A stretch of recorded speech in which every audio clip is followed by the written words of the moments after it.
आज दुर्ग कलेक्ट्रेट में प्रेस एवं मीडिया वेलफेयर एसोसिएशन द्वारा एक आवेदन दिया गया, जिसमें रायपुर के जनसंपर्क विभाग में पदस्थ अधिकारी संजीव तिवारी के अभद्र व्यवहार, यानी कि संजीव तिवारी जो एक अधिकारी हैं रायपुर में, करीबन 20 साल से जनसंपर्क विभाग से जुड़े हुए हैं। उन्होंने बुलंद छत्तीसगढ़ नामक जो समाचार पत्र है, वो समाचार पत्र बांटने वाले व्यक्ति के साथ अभद्र व्यवहार किया, साथ ही साथ बेहद मारपीट करी, जिसका वीडियो भी सोशल मीडिया पे आपने देखा होगा। इसको लेकर आज प्रेस एवं मीडिया वेलफेयर एसोसिएशन ने कलेक्टर को आवेदन दिया है और उस पर जांच की मांग की है कि एक अधिकारी 20 साल से ज़्यादा किसी पद में कैसे है, और आखिर उसने बुलंद छत्तीसगढ़ केवल एक ही समाचार पत्र के मीडिया के जो पेपर बांटने वाला व्यक्ति है उसी के साथ मारपीट क्यों करी, और मारपीट करी साथ में इस प्रकार का आरोप लग रहा है कि इसको जान से मारने की कोशिश करी। इस प्रकार के आरोप भी लगाए जा रहे हैं। हमने जब बुलंद छत्तीसगढ़ के दुर्ग टीम से बात करी तो उन्होंने कहा कि केवल हमारे ही पेपर को टारगेट करके ऐसा क्यों किया जा रहा है, इसके पीछे का वजह क्या है, क्या कमीशन खोरी या फिर किसी और बात का कारण है।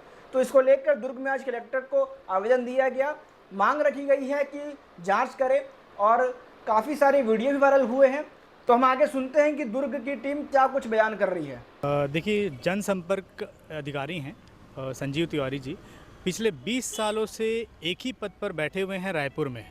उनके ऊपर और भी मामले लगे हुए हैं, जैसे जब मीडिया वाले जो जाते हैं उनको जो प्रचार प्रसार करने के लिए उनका जो वो देना पड़ता है, तो उसके लिए भी धांधली उसमें भी समझ में आती है। कुछ लोगों से पैसे मांग करके उनको एडवर्टाइजमेंट दिया जाता है और कुछ लोगों को नियम कानून बता करके एडवर्टाइजमेंट नहीं दिया जाता है।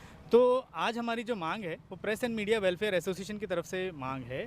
एक बुलंद छत्तीसगढ़ नामक एक न्यूज़पेपर है, उस न्यूज़पेपर के हॉकर के द्वारा जब न्यूज़पेपर बांटने गया तो वहाँ उस अधिकारी ने उस व्यक्ति के साथ मारपीट करी। बताइए, एक अधिकारी लेवल का आदमी एक छोटे से जो न्यूज़ हॉकर है, न्यूज़पेपर का जो हॉकर है, उससे मारपीट कर रहा है। क्या कितनी दयनीय स्थिति हो चुकी है, और शासन प्रशासन के लोग चुप बैठे हुए हैं। मामला हालांकि कोर्ट में लगा हुआ है, लेकिन फिर भी चूंकि एक ऐसा बोला जाता है कि पद पर यदि व्यक्ति बना रहे और उसी पद के लिए ही केस लगा हो, तो उस पद पर बने रहते हुए व्यक्ति जो है सबूत जो उसको मिसयूज़ कर सकता है, अपने पावर का गलत इस्तेमाल कर सकता है। इसलिए हमने एक ज्ञापन दिया है कलेक्टर महोदय के नाम से कि उनको पद से पहले पृथक किया जाए, उसके बाद जांच कराया जाए। ईडी हो, सीबीआई हो, ईओडब्ल्यू हो, सभी से जांच कराया जाए। जांच करने के बाद जो चीज़ें तथ्य सामने आते हैं, जो चीज़ें सामने आती है, उस पर पब्लिक डोमेन में रख करके उस व्यक्ति को फिर आगे कार्रवाई करने दिया जाए। अच्छा, मारने का वजह कुछ सामने आया क्या? मारने का वजह वही तो सामने नहीं आया है कि वो किस कारण से आ रहे हैं। भाई, जैसे मान लो कोई न्यूज़ चैनल है, तो वैसे तो बहुत सारे न्यूज़ चैनल हैं, सभी को तो आप नहीं मार रहे हो, लेकिन पर्टिकुलर एक यदि न्यूज़पेपर वाला है, बुलंद छत्तीसगढ़ वाला है, तो उसको आप मारपीट कर दे रहे हो। तो इसका मतलब कहीं ना कहीं या तो आप कहीं ना कहीं लेन देन कर रहे हो, या फिर यदि बुलंद छत्तीसगढ़ वाले चैनल वाले अगर आपसे लेन देन नहीं कर रहे हैं, तो इसका मतलब उसका आप गलत नाजायज़ उपयोग कर रहे हो। उसका जो हॉकर आ रहा है उसको मार रहे हो। भाई, तुमको तकलीफ है तो पब्लिक डोमेन में रखो ना, आपकी तकलीफ क्या है, आखिर क्यों मारपीट कर रहे हो, क्यों नाखुश हो, तो क्यों तकलीफ दे रहे हो दूसरों को। ये जो मारपीट का मामला है, मुझे क्या लगता है किस वजह से हो सकता है? अब यह तो कमीशन का पूरा खेल चल रहा है वहाँ संवाद कार्यालय में। अब पूरा उसी की दृष्टिकोण से आप देखेंगे तो संवाद या बुलंद छत्तीसगढ़ के जो संपादक महोदय हैं, उनके द्वारा जो है संजीव तिवारी द्वारा जो है उनका कमीशन मांगा गया 30-40%। बोले काहे का कमीशन दिया जाएगा, बस उसी को आकर गया था पेपर बांटने, उस हॉकर के साथ जो है उसको जान से मारने की कोशिश की गई संजीव तिवारी के द्वारा। अब अपने पद का दुरुपयोग कर रहे हैं वो सिर्फ और सिर्फ संवाद में बैठ के। विगत 20 वर्षों से वो एक ही वहाँ पद पर पदस्थ हैं।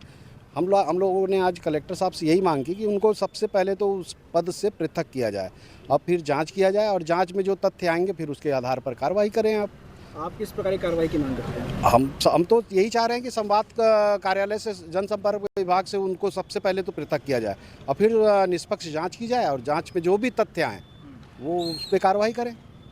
ये जो पूरी घटना है, ये घटना जो चालू हो रही है, ये है आपका 6-7 अक्टूबर की घटना।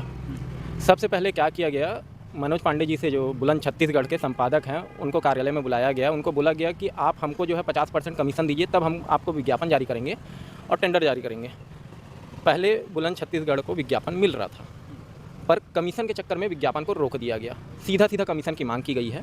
उसके बाद पहले 2 दिन पहले घटना के जो उनका हॉकर जो है, जो पेपर बांटने का काम करता लड़का अभय साहब, वो जाता है जनसंपर्क के कार्यालय में, तो उसको गाली दी जाती है।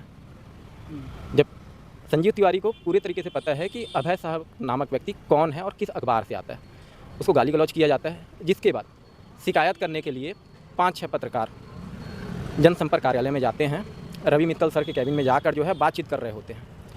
उतने में ही पता चलता है कि अभय शाह का गर्दन मड़ोड़ने की कोशिश संजीव तिवारी द्वारा की जा रही, मतलब सीधा सीधा संजीव तिवारी द्वारा जो है अभय शाह का हत्या करने का जो है प्रयास किया गया। प्रयास करने के बाद वहाँ 2 पत्रकार मौजूद थे जिन्होंने बीच बचाव किया, आकर अभय शाह को बचाने का काम किया। छोटा मोटा मारपीट छोटा मोटा मारपीट नहीं था। कमीशन न मिलने के नाम से एक झल्लाया हुआ अधिकारी जिसका नाम संजीव तिवारी है, वो जान से मारने का प्रयास सरकारी कार्यालय के भीतर करता है, जिस पर वाद विवाद आगे बढ़ता है। फिर वहाँ से सब बाहर आ जाते हैं।